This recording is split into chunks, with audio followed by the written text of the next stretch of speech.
vai cair. Será que não tá morto? Vai devagarinho, Panela, vê se ele cai mesmo. Gente, e um cavalo tá puxando, olha só. Sim, um cavalo o tá cavalo puxando dele o tá outro. puxando o outro. Não sei que ele não tá passando mal, gente. Ele tá muito bebaço, né? Isso é bebaço, devagarinho, Panela. Ei, tá bem?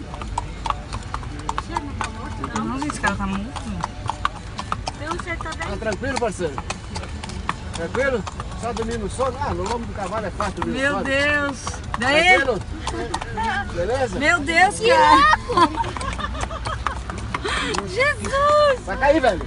Meu Deus. E o dele tá puxando de trás, olha. Vai Tinha que cair, ser o velho. contrário. Olha ali. Tá bem, moço? Gente, eu nunca vi uma coisa dessa. Ele te leva só TV, velho? E ele sabe o caminho da tua casa? Mas tu não Como que tu consegue se equilibrar assim? Não é a primeira vez? Não? Como que tu consegue se equilibrar assim? Até que é macio, o cavalo é bonito. Até que é macio.